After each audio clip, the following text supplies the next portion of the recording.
Hi friends, welcome to my channel. ಬನ್ನಿ, ಇವತ್ತು ನಾನು ಬ್ಯಾಂಗ್ಳೂರ್ ಟು ಮೈಸೂರು ಟ್ರಿಪ್ದು ವಿಡಿಯೋ ಮಾಡಿದ್ದೆ ಅಲ್ಲ, ಡೇ 1 ಅದರ ಕಂಟಿನ್ಯೂಷನ್ ವಿಡಿಯೋ ಇದು.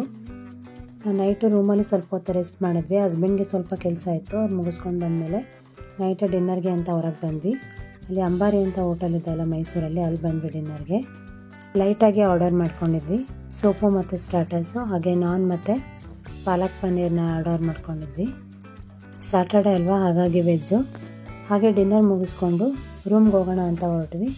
ಹಾಗೆ ಇಷ್ಟೊತ್ತಿನಲ್ಲಿ ಲೈಟಿಂಗ್ಸ್ ಹಾಕಿರ್ತಾರಲ್ವ ಪ್ಯಾಲೇಸಲ್ಲಿ, ನೋಡ್ಕೊಂಡು ಹೋಗೋಣ, ವ್ಯೂಸ್ ತುಂಬಾ ಚೆನ್ನಾಗಿರುತ್ತೆ ಅಂತ ಅಂದ್ಕೊಂಡು ಪ್ಯಾಲೇಸ್ ಹತ್ರ ಹೊರಟ್ವಿ. ನೋಡಿ ಪ್ಯಾಲೇಸ್ ನೈಟ್ ಹೇಗೆ ಕಾಣ್ತಾ ಇದೆ ಅಂತ. ಹಾಗೆ ಅಷ್ಟೊತ್ತಿನಲ್ಲಿ ಸ್ವಲ್ಪ ಜನ ಕೂಡ ಲೈಟಿಂಗ್ಸ್ನ ನೋಡೋಕ್ಕೆ ಅಂತ ಅಲ್ಲಿ ನಿಂತ್ಕೊಂಡಿದ್ರು. ನಾವು ಕಾರಿಂದ ಇಳಿದು ಒಂದು ಸ್ವಲ್ಪ ಫೋಟೋಸ್ ತೊಗೊಂಡ್ವಿ. ಪಾಪು ಮಲಗಿದ್ದ, ಹಾಗಾಗಿ ಅವನ ಕಾರಲ್ಲೇ ಮಲಗಿಸಿ ಒಂದು ಸ್ವಲ್ಪ ಫೋಟೋಸ್ ತೊಗೊಂಡು ಅಲ್ಲಿಂದ ಹೊರಟ್ವಿ. ವ್ಯೂಸ್ ಅಂತೂ ತುಂಬಾ ಚೆನ್ನಾಗಿತ್ತು. ಇನ್ನು ದಸರಾ ಟೈಮಲ್ಲಂತೂ ರೋಡಲ್ಲೆಲ್ಲ ಲೈಟಿಂಗ್ಸ್ ಹಾಕಿರ್ತಾರಲ್ಲ, ಆ ಟೈಮಲ್ಲಿ ನೋಡೋಕ್ಕೆ ಇನ್ನೂ ಚಂದ.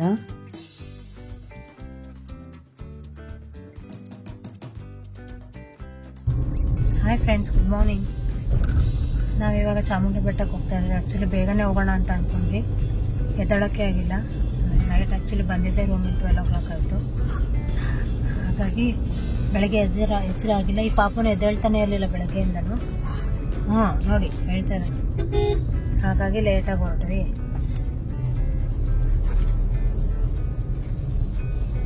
ಆಲ್ಮೋಸ್ಟ್ ಟೈಮ್ 8 o'clock ಆಗಿದೆ ಅನ್ಕೊಂತೀನಿ.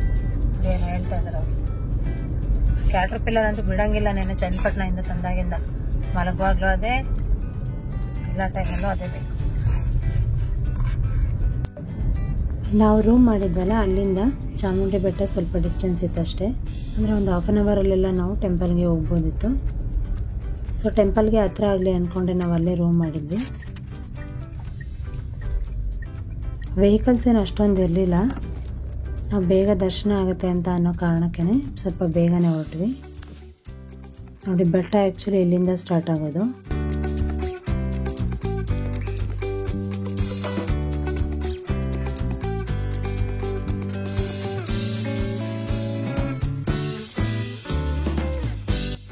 ಟೆಂಪಲ್ಗೆ ಹೋಗೋಕ್ಕೆ ವೆಹಿಕಲ್ಸ್ ಎಲ್ಲ ಇಲ್ಲೇ ಪಾರ್ಕ್ ಮಾಡಬೇಕು.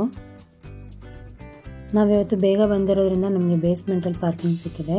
ಲಾಸ್ಟ್ ಟೈಮ್ ಅಂತೂ ಟೆರೆಸಲ್ಲಿ ಪಾರ್ಕಿಂಗ್ ಕೊಟ್ಬಿಟ್ಟಿದ್ರು.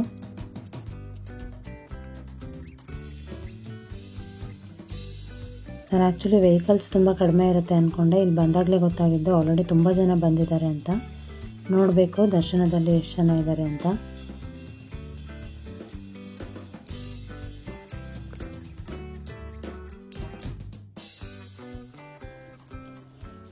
ಇಲ್ಲೇ ಕಾರ್ ಪಾರ್ಕ್ ಮಾಡಿ ನಾವು ಹೊರಟ್ವಿ. ಅಂದರೆ ಅಲ್ಲಿಂದ ಸ್ವಲ್ಪ ಡಿಸ್ಟೆನ್ಸ್ವರೆಗೂ ನಡ್ಕೊಂಡು ಹೋಗ್ಬೇಕಲ್ವ, ಹಾಗಾಗಿ ಹಾಗೆ ನಡ್ಕೊಂಡು ಹೋಗ್ತಾ ಇದ್ವಿ. ಸುಮಾರು ಅಂಗಡಿಗಳು ಆಲ್ರೆಡಿ ಓಪನ್ ಆಗಿತ್ತು. ಇನ್ನು ಕೆಲವೊಂದು ಅಂಗಡಿಗಳು ಆಗ ಓಪನ್ ಮಾಡ್ತಾಯಿದ್ರು. ನಮ್ಮ ಪಾಪ ನೋಡಿಲ್ಲ, ಕ್ಯಾಟರ್ ಪಿಲ್ಲರ್ನ ಇಲ್ಲಿಗೂ ತೊಗೊಂಡ್ಬಂದಿದ್ದಾನೆ. ಟೆಂಪಲ್ಗೆ ಹೋಗೋವಾಗ ನಾವೇನು ಶಾಪಿಂಗ್ ಮಾಡಲಿಲ್ಲ. ದೇವಸ್ಥಾನದಲ್ಲಿ ದರ್ಶನ ಮುಗಿಸ್ಕೊಂಡು ಬರೋವಾಗ ಏನಾದ್ರು ತೊಗೊಳ್ಳೋಣ ಅಂತ ಅಂದ್ಕೊಂಡು ಹಾಗೆ ಹೋದ್ವಿ.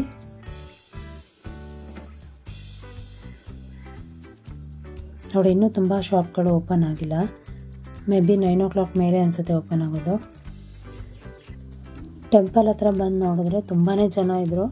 ಸೊ ಹಾಗಾಗಿ ನಾವು 100 rupees ಸ್ಪೆಷಲ್ ಟಿಕೆಟ್ ತೊಗೊಂಡು ದರ್ಶನಕ್ಕೆ ಅಂತ ಹೋದ್ವಿ. ಅಲ್ಲೂ ಅಷ್ಟೇ ಒಂದು 1/2 ಅವರಲ್ಲೆಲ್ಲ ದರ್ಶನ ಆಯಿತು. ಅಲ್ಲಿ ನೋಡಿ, ಒಂದು ಕೋತಿ ಹೂವಲ್ಲಿ ತುಂಬ ಚೆನ್ನಾಗಿ ಆಟಾಡ್ತಾ ಇತ್ತು. ಅದಕ್ಕೆ ಬಿಸ್ಕೆಟ್ ತಿನ್ನು ಅಂತ ಕೊಟ್ಟರೆ ಬಿಸ್ಕೆಟೇ ತಿಂತಿರ್ಲಿಲ್ಲ, ಮುರಿದು ಹಾಕೋದು. ಹಾಗೆ ನಿಹಾಲ್ ಬಿಡ್ತಾ ಇಲ್ಲ, ಅದು ಬಿಸ್ಕೆಟ್ ತಿನ್ನುತ್ತಾ ಇಲ್ಲ, ನಿಹಾಲ್ ಬಿಡ್ತಾ ಇಲ್ಲ. ನೋಡಿ ಹೇಗೆ ಮುರಿದು ಹಾಕ್ತಿದೆ ಅಂತ. ತಿನ್ನು ಅಂದರೆ ತಿಂತಾ ಇರಲಿಲ್ಲ. ಆ ಹೂವೇ ಬೇಕಿತ್ತು ಅದಕ್ಕೆ ತಿನ್ನೋಕ್ಕೆ. ಇವನು ಅದರಲ್ಲಿ ಹಿಂಸೆ, ಬಿಸ್ಕೆಟ್ ತಿನ್ನು ಅಂತ ಮಾಡ್ತಾಯಿತ್ತು.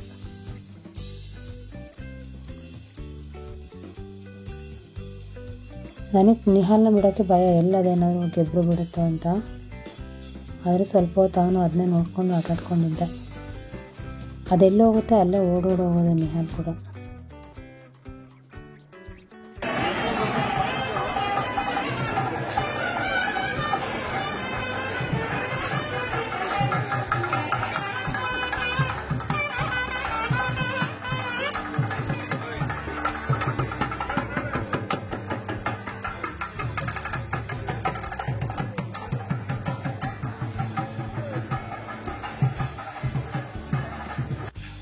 ದೇವಸ್ಥಾನದಲ್ಲಿ ದರ್ಶನ ಮುಗಿಸ್ಕೊಂಡು ಆಚೆ ಬಂದ್ವಿ.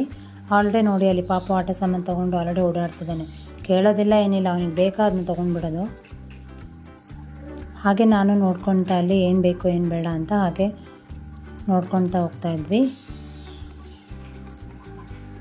ಅಲ್ಲೇನು ಜಾಸ್ತಿ ಏನು ಶಾಪಿಂಗ್ ಮಾಡಿಲ್ಲ, ಪಾಪುಗೆ ಒಂದೆರಡು ಆಟ ಸಾಮಾನು ತೊಗೊಂಡಿದ್ದು.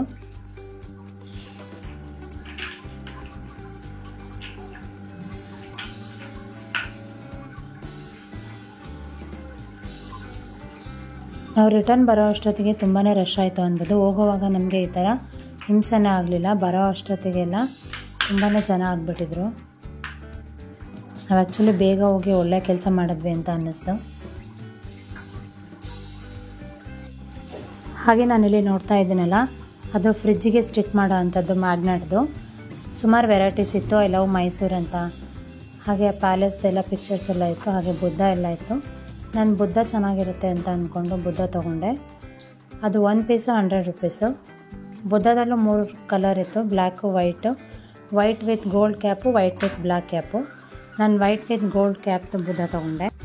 ಹಾಗೆ ಮಹಿಷಾಸುರನ ಸ್ಟ್ಯಾಚು ಇದೆಯಲ್ಲ, ಅಲ್ಲಿಗೆ ಬಂದ್ವಿ. ಅಲ್ಲೊಂದೆರಡು ಫೋಟೋ ತೊಗೊಳ್ಳೋಣ ಅಂದ್ಕೊಂಡು ಅಲ್ಲಿ ಫೋಟೋಸ್ ತೊಗೊಂಡು ಹಾಗೆ ಕಾರ್ನ್ ಮತ್ತು ಎಳ್ನೀರನ್ನ ಕುಟ್ಕೊಂಡು ನಾವು ಅಲ್ಲಿಂದ ಹೊರಟ್ವಿ.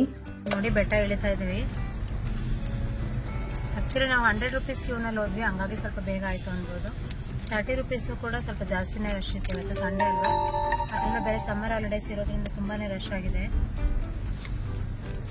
ಒಂಥರ ಚೆನ್ನಾಗಿತ್ತು. ನೋಡಿ ಬೆಟ್ಟ ಇಳಿತಿದ್ದೀವಿ. ನೆಕ್ಸ್ಟ್ ಆ್ಯಕ್ಚುಲಿ ಇನ್ನೂ ತಿಂಡಿ ತಿಂದಿಲ್ಲ, ತಿಂಡಿ ತಿಂದ್ಕೊಂಡು ರೂಮ್ಗೆ ಹೋಗಿ ಒಂದು ಸ್ವಲ್ಪ ಹೊತ್ತು ರೆಸ್ಟ್ ಮಾಡಿ ಆಮೇಲೆ ಮತ್ತೆ ಹೊರಗೆ ಹೋಗೋಣ ಅಂತ. ಹಾಗೆ ನಾವು ಚಾಮುಂಡಿ ಬೆಟ್ಟದಿಂದ ಬರ್ತೀವಲ್ಲ, ಆಗ ಬರೋವಾಗ ಇಲ್ಲಿ ನಿಮಗೆ ರೈಟ್ ಸೈಡ್ಗೆ ಸ್ಯಾಂಡ್ ಮ್ಯೂಸಿಯಂ ಅಂತ ಕಾಣುತ್ತೆ. ತುಂಬಾ ಚೆನ್ನಾಗಿದೆ. ಇಲ್ಲಿ ನಾವು ಯಾವಾಗ ಬಂದರೂ ವಿಸಿಟ್ ಮಾಡ್ತೀವಿ. ಪರ್ ಪರ್ಸನ್ 60 ರೂಪೀಸ್ ಇರುತ್ತೆ ಇಲ್ಲಿ. ನೀವು ಏನಾದರೂ ಈ ಕಡೆ ಬಂದರೆ ಅಲ್ಲಿ ಒಂದ್ಸಲ ಹೋಗಿ ನೋಡಿ. ನಾನು ಸ್ಯಾಂಡ್ ಮ್ಯೂಸಿಯಮ್ದು ಫುಲ್ ವಿಡಿಯೋನ ಶಾರ್ಟ್ಸ್ ಮಾಡಿ ಅಪ್ಲೋಡ್ ಮಾಡಿದ್ದೀನಿ. ಲಿಂಕ್ ಬೇಕಾದರೆ ಡಿಸ್ಕ್ರಿಪ್ಷನಲ್ಲಿ ಮೆನ್ಷನ್ ಮಾಡಿರ್ತೀನಿ. ಫುಲ್ ವಿಡಿಯೋನ ನೀವು ಅಲ್ಲಿ ಚೆಕ್ ಮಾಡಿ. ತುಂಬಾ ಚೆನ್ನಾಗಿದೆ ಅನ್ಬೋದು. ನಾವು ಸ್ಯಾಂಡ್ ಮ್ಯೂಸಿಯಮ್ನ ಮುಗಿಸ್ಕೊಂಡು ಅಲ್ಲೇ ಟಿಫನ್ ಮಾಡಿಕೊಂಡು, ನನ್ನ ಹಸ್ಬೆಂಡ್ಗೆ ಕೆಲಸ ಇತ್ತಲ್ವ, ಹಾಗಾಗಿ ನಾನು ಪಾಪುಗೆ ಟಿಫನ್ನ ಪಾರ್ಸಲ್ ಮಾಡಿಕೊಂಡು ಅಲ್ಲಿಂದ ಹೊರಟ್ವಿ. ಅಂದರೆ ಪಾಪುಗೆ ರೂಮಲ್ಲಿ ತಿನ್ಸೋಣ, ಅವ್ನು ತುಂಬ ಲೇಟಾಗಿ ತಿಂತಾನಲ್ಲ ಅಂತ.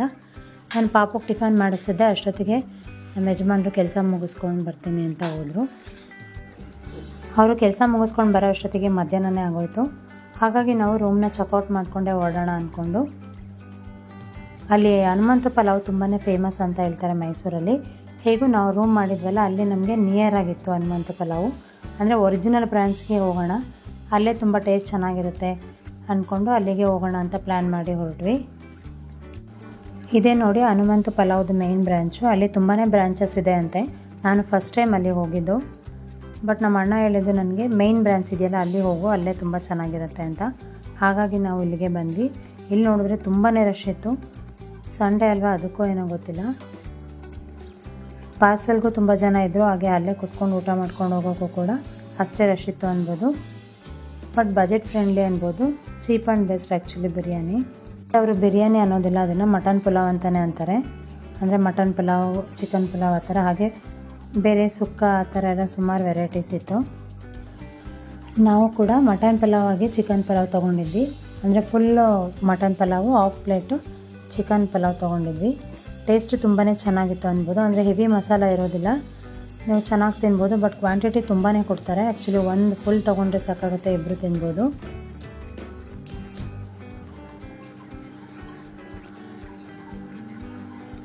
ನಾವು ಅಲ್ಲಿಂದ ಊಟ ಮುಗಿಸ್ಕೊಂಡು ಹೊರಟ್ವಿ. ಆ್ಯಕ್ಚುಲಿ ಬ್ಯಾಂಗ್ಳೂರು ಹೋಗೋಣ ಅಂತ ಅಂದ್ಕೊಂಡ್ವಿ, ಆದರೆ ಇನ್ನೂ 3 ಗಂಟೆ ಏನೋ ಆಗಿತ್ತಲ್ವ. ಇನ್ನು ಯಾವ್ದಾದ್ರು ಪ್ಲೇಸ್ ನೋಡ್ಕೊಂಡು ಹೋಗ್ಬೋದು ಅಂತ ಪ್ಲ್ಯಾನ್ ಮಾಡಿ, ಯಾವ್ದಾದ್ರು ಡಿಫ್ರೆಂಟ್ ಪ್ಲೇಸ್ ಅಂದರೆ ಬೇರೆ ಯಾವ್ದಾದ್ರು ನೋಡ್ದಲ್ಲೇ ಇರೋಂತಹ ಪ್ಲೇಸ್ಗೆ ಹೋಗೋಣ ಅನ್ನಿಸ್ತು. ಆ್ಯಕ್ಚುಲಿ ನಾವು ಪ್ಯಾಲೇಸು, ಝೂಗೆಲ್ಲ ಸುಮಾರು ಸಲ ಹೋಗಿದ್ವಲ್ಲ, ಹಾಗಾಗಿ ಅಲ್ಲಿ ಶುಕವನ ಅಂತ ಒಂದು ಪ್ಲೇಸ್ ಇತ್ತು ಬರ್ಡ್ಸ್ದು. ಹಾಗಾಗಿ ಅಲ್ಲಿಗೆ ಹೋಗೋಣ ಅಂತ ಪ್ಲ್ಯಾನ್ ಮಾಡಿಕೊಂಡು ಅಲ್ಲಿಗೆ ಬಂದಿದ್ದೀವಿ ಈಗ. ಈ ಶುಕವನ ಅನ್ನೆಲ್ಲ ಜಾಗ ನನಗೆ ತುಂಬಾ ಇಷ್ಟ ಆಯಿತು. ಯಾಕಂದರೆ ತುಂಬ ಕೂಲಾಗಿತ್ತು. ಅಲ್ಲಿನ ವಾತಾವರಣವೂ ಅಷ್ಟೇ, ಯಾವುದೇ ಡಿಸ್ಟರ್ಬೆನ್ಸ್ ಇಲ್ಲ, ಏನಿಲ್ಲ. ತುಂಬಾ ತಂಪಾಗಿ ತುಂಬಾ ಚೆನ್ನಾಗಿತ್ತು. ಹೀಗೆ ಒಳಗೋದ್ರೆ ಅಲ್ಲಿ ನಿಮಗೆ ತುಂಬ ಒಂದು ದೊಡ್ಡ ಪಾರ್ಕ್ ಸಿಗುತ್ತೆ. ಅಂದರೆ ಅಲ್ಲಿ ಬರೀ ಬರ್ಡ್ಗಳದ್ದು ಸ್ಟ್ಯಾಚು ಥರ ಇಟ್ಟಿದ್ದಾರೆ. ಸುಮಾರು ಪಕ್ಷಿಗಳದ್ದು ಇಟ್ಟಿದ್ದಾರೆ. ಹೀಗೆ ನೀವು ಸುಮಾರು ದೂರ ನಡ್ಕೊಂಡು ಹೋಗಬೇಕು. ಅಲ್ಲಿ ನಡ್ಕೊಂಡು ಹೋದರೆ ನಿಮಗೆ ಅಲ್ಲಿ ತುಂಬ ವೆರೈಟೀಸ್ದು ಒರಿಜಿನಲ್ ಪಕ್ಷಿಗಳನ್ನ ಇಟ್ಟಿದ್ದಾರೆ. ಬಟ್ ಅಲ್ಲಿ ಯಾವುದೇ ರೀತಿ ಫೋನ್ ಆಗಲಿ ಕ್ಯಾಮ್ರಾ ಆಗಲಿ ಯಾವುದೂ ಇರಲಿಲ್ಲ. ಹಾಗಾಗಿ ನಾನು ನಿಮಗೆ ಯಾವುದೇ ರೀತಿಯಲ್ಲಿ ಕ್ಲಿಪ್ಪಿಂಗ್ಸ್ ಆಗಲಿ ಏನೂ ತೊಗೊಳಕ್ಕಾಗಲಿಲ್ಲ. ಬಟ್ ಅಲ್ಲಿ ಪಾಪು ಅಂತ ತುಂಬಾ ಎಂಜಾಯ್ ಮಾಡಿದೆ. ಇದಕ್ಕೆ ತುಂಬ ಡಿಫರೆಂಟ್ ಪಕ್ಷಿಗಳಿತ್ತು, ಹಾಗೆ ಸುಮಾರಿತ್ತು. ಅಲ್ಲಿ ಜನ ಕೂಡ ಅಷ್ಟೇ ತುಂಬಾ ಜಾಸ್ತಿ ಇದ್ರು ಅನ್ಬೋದು. ಹಾಗೆ ಅಲ್ಲಿ ನಾವು ಆ್ಯಕ್ಚುಲಿ ನಮ್ಮ ಕ್ಯಾಮ್ರಾ ಅಲೋ ಇಲ್ಲ ಅಲ್ಲ, ಅಲ್ಲಿ ಅವರೇ ಫೋಟೋಸ್ ತೆಗಿತಾಯಿದ್ರು. ಒಂದು ಪಕ್ಷಿನ ನಿಮ್ಮ ಕೈ ಮೇಲೆ ಇಟ್ಕೊಂಡು ಫೋಟೋ ತೊಗೊಳಕ್ಕೆ ಇಷ್ಟು ಚಾರ್ಜಸ್ ಅಂತ. ಆ್ಯಕ್ಚುಲಿ ದೊಡ್ಡ ದೊಡ್ಡ ಪಕ್ಷಿಗಳನ್ನ ಕೈ ಮೇಲೆ ಇಟ್ಕೊಂಡು ಫೋಟೋ ತೊಗೊಳಕ್ಕೆ 300 ಇಲ್ಲಾಂದರೆ 350 ಅನಿಸುತ್ತೆ. ನಾನೀಗೊಂದು ಫೋಟೋ ಅಪ್ಲೋಡ್ ಮಾಡಿದ್ದೀನಲ್ಲ, ಈ ಫೋಟೋಗೆ ಅವರು 350 ಏನೋ ಚಾರ್ಜ್ ಮಾಡಿದ್ರು. ಅಲ್ಲಿಂದ ನಾವು ಡೈರೆಕ್ಟ್ ಬ್ಯಾಂಗ್ಳೂರಿಗೆ ಹೊರಟ್ವಿ. ನಾವು ಚನ್ನಪಟ್ಟಣದಲ್ಲಿ ಶಾಪಿಂಗ್ ಮಾಡಿದೆ ಅಂದಲ್ಲ, ಅಲ್ಲಿ ತೊಗೊಂಡಿದ್ದಂಥದ್ದು ಕಾರ್ ಸೀಟಿಗೆ ಬೇಕಾಗಿರೋ ಅಂಥದ್ದು. ಇದು 2350 ಅಂದರೆ 2350 ಕೊಟ್ಟು ತೊಗೊಂಡಿದ್ದು. ಹಾಗೆ ಸ್ವಲ್ಪ ಸಾಮಾನು ತೊಗೊಂಡಿದ್ದು ಪಾಪುಗೆ ಮತ್ತು ಮನೆಗೆ ಅಂತ. ನೋಡಿ, ಒಂದು ಕ್ಯಾಟರ್ಪಿಲ್ಲರ್ ತೊಗೊಂಡೆ. ಇದಕ್ಕೆ 145 ರೂಪೀಸ್ ತೊಗೊಂಡ್ರು. ಪಾಪು ತುಂಬಾ ಇಷ್ಟಪಟ್ಟು ಹಠ ಮಾಡ್ತಿದ್ದ, ಇದನ್ನ ಬಿಟ್ಟು ಬರ್ತಿರ್ಲಿಲ್ಲ, ಹಾಗಾಗಿ ತೊಗೊಂಡೆ. ಹಾಗೆ ಇದು ವಾಚ್ ಕಮ್ ಬ್ರಾಸ್ಲೆಟ್ ಥರ ತುಂಬಾ ಕ್ಯೂಟಾಗಿತ್ತು ಅಂತೇಳಿ ತೊಗೊಂಡೆ. ಇದು ಈಚ್ 50 ರೂಪೀಸ್. ಹಾಗೆ 2 ಪೆನ್ಸಿಲ್ ತೊಗೊಂಡೆ. ಅದು ಡಾಲ್ ನೋಡಿ ಇಷ್ಟಪಟ್ಟಿದ್ದು, ತುಂಬ ಕ್ಯೂಟಾಗಿದೆ ಅಂತ. ಇದು ಈಚ್ 30 ರೂಪೀಸು. ಇದು ನನಗೆ ತುಂಬಾ ಇಷ್ಟ ಆಯಿತು. ಇದು ವುಡ್ಡದ್ದು ಸ್ಲೇಟ್ ಕಮ್ ಬುಕ್ ಥರ. ಇಲ್ಲಿ ನೀವು ಚಾಪೀಸ್ ಯೂಸ್ ಮಾಡಿ ಮಾಡುವಂಥದ್ದು. ಇಲ್ಲಿ ನೋಡಿ ಪೆನ್ ಕೊಟ್ಟಿದ್ದಾರಲ್ಲ, ಪೆನ್ನು ಇರೇಸರು. ಇದನ್ನ ಇನ್ನೂ ನಾನು ಬಳಸಿಲ್ಲ, ನೋಡಬೇಕು ಹೇಗಿದೆ ಅಂತೇಳಿ. ಇದಕ್ಕೆ ಪ್ರೈಸು 395 ರೂಪೀಸ್. ಇದು ನೋಡಿ key holder, key chain holder ನನಗೆ ತುಂಬಾ ಇಷ್ಟ ಆಯಿತು. ಹ್ಯಾಪಿ ಫ್ಯಾಮಿಲಿ ಅಂತ ಇತ್ತಲ್ಲ, ಹಾಗಾಗಿ ತೊಗೊಂಡೆ. ಹಾಗೆ ಇದ್ರದ್ದು ಪ್ರೈಸು 475 ರೂಪೀಸು. ನಿಮಗೆ ಎಲ್ಲದರದ್ದು ಪ್ರೈಸು ಆ ಥಿಂಗ್ಸ್ದು ಬ್ಯಾಕ್ ಸೈಡಲ್ಲಿ ಮೆನ್ಷನ್ ಮಾಡಿರ್ತಾರೆ. ಹಾಗೆ ಇದನ್ನು ವ್ಯಾನಿಟಿ ಬ್ಯಾಗ್ ತೊಗೊಂಡಿದ್ದು. ನನಗೆ ತುಂಬಾ ಡಿಫ್ರೆಂಟಾಗಿ ತುಂಬಾ ಚೆನ್ನಾಗಿದೆ ಅನ್ನಿಸ್ತು. ಇದರಲ್ಲಿ ಮಲ್ಟಿ ಕಲರ್ಸ್ದು ಇತ್ತು, ಬಟ್ ನನಗೆ ಇದೇ ಇಷ್ಟ ಆಯಿತು ಅಂತೇಳಿ ಇದನ್ನ ತೊಗೊಂಡಿದ್ದು. ಇದು ನೀವು ಫುಲ್ ಲೆಂತ್ ಬೇಕಾದರೆ ಹೀಗೆ ಹಾಕೋಬೋದು. ಇದ್ರದ್ದು ಪ್ರೈಸ್ ಆ್ಯಕ್ಚುಲಿ 1675, 1675. ಟೋಟಲ್ ಎಲ್ಲ ಸೇರಿ ನಮಗೆ ಅವರು 10% ಡಿಸ್ಕೌಂಟ್ ಮಾಡಿದ್ರು. ಸ್ವಲ್ಪ ಕಾಸ್ಟ್ಲಿ ಅನ್ನಿಸ್ತು, ಬಟ್ ಕ್ವಾಲಿಟಿ ತುಂಬಾ ಚೆನ್ನಾಗಿದೆ. ಹಾಗೆ ಯೂನಿಕ್ ಆಗಿತ್ತು ಅಂತ ತೊಗೊಂಡಿದ್ದು. ನನಗೆ ವ್ಯಾನಿಟಿ ಬ್ಯಾಗ್ಸ್ ಅಂದರೆ ತುಂಬಾ ಇಷ್ಟ. ಹಾಗಾಗಿ ಎಲ್ಲಾದರೂ ಹೋದರೆ ತುಂಬ ಇಷ್ಟ ಆದರೆ ತೊಗೋಬೇಕು ಅನಿಸುತ್ತೆ. ಇಷ್ಟೇ ನಾವು ಚನ್ನಪಟ್ಟಣದಲ್ಲಿ ಶಾಪಿಂಗ್ ಮಾಡಿದ್ದಂಥದ್ದು. ಇದಾಗಿತ್ತು ನನ್ನ ಇವತ್ತಿನ ವಿಡಿಯೋ. ನಿಮಗೆ ಈ ವಿಡಿಯೋ ಇಷ್ಟ ಆಗಿದೆ ಅಂತ ಅಂದ್ಕೊಂಡಿದ್ದೀನಿ. ಈ ವಿಡಿಯೋ ಇಷ್ಟ ಆಗಿದ್ರೆ ಒಂದು ಲೈಕ್ ಕೊಡಿ. ಹಾಗೆ ನಾನು ನಿಮಗೆ ನೆಕ್ಸ್ಟ್ ವಿಡಿಯೋದಲ್ಲಿ ಮತ್ತೆ ಸಿಗ್ತೀನಿ. Thank you for watching this video. Take care.